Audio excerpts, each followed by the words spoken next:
জামাতের আমিরের সমস্যা, লোকটা টাটকা একটা মিথ্যাবাদী। এই যে স্বাধীনতার ঘোষণা নিয়ে একটা মিথ্যা কথা বলল,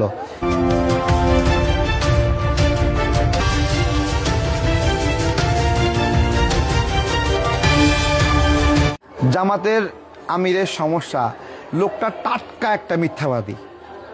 এই যে স্বাধীনতার ঘোষণা নিয়ে একটা মিথ্যা কথা বলল, এটা উচিত ছিল। এরা আসলে এইরকম ধান্দাবাজ, সুযোগ পাইলেই দেশটাকে এরকম সবল মারবে, এরকম ধান্দাবাজ। সুযোগ পাইছে, ঠিক আছে। তো আমার বিষয় উই রিভল্ট, হ্যাঁ, সম্ভবত এটা আখতারুজ্জামান না খালেকুজ্জামান নামে একজন সেনা অফিসার শহীদ প্রেসিডেন্ট জিয়াউর রহমানকে এসে বললে আপনাকে মারার ষড়যন্ত্র হচ্ছে। উনি সঙ্গে সঙ্গে কয়েক সেকেন্ডের মাধ্যমে সিদ্ধান্ত নিলেন উই রিভল্ট। এইটাই ছিল সেই উই রিভল্ট, দেশের জন্য উই রিভল্ট। ঠিক আছে, এটা উনি অন্যভাবে করতে পারতেন।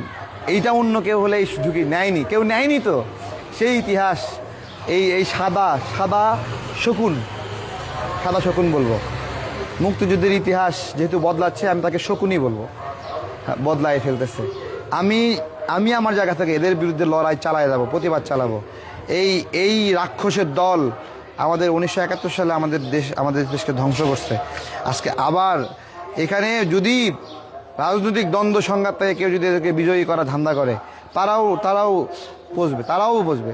এবং এই যে এনসিপি সহ যারা এখানে জয়েন করছে না, সবাই রাজাকারদের পক্ষে। এরা যখন এখানে জয়েন করছে তখন থেকে গোলাম আজমকে এদের বাপ মাইনে নিচ্ছে। ঠিক আছে, সুতরাং এইসব ইতিহাস বিকৃতিকারীদেরকে প্রতিরোধ করা হবে, আর নর্মালে না। কোনো মুক্তিযোদ্ধার অসম্মান চুপচুপ করে বসে বসে দেখবো, এত সহজ না ভাই।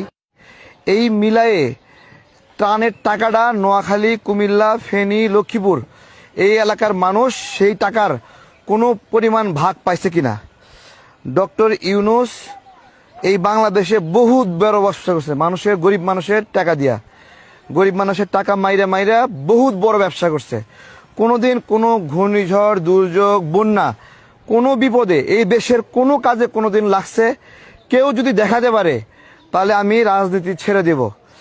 আজকে কথা বলছি, এই ত্রাণচোররা একের পর এক বিনা ভোটে নির্বাচিত হওয়ার জন্য বিভিন্ন ধরনের ষড়যন্ত্র করছে এবং ডক্টর ইউনূসের ক্ষমতা ব্যবহার করছে, আদালতের ক্ষমতা ব্যবহার করছে, যেইভাবে ইচ্ছা সেইভাবে রায় বের করছে।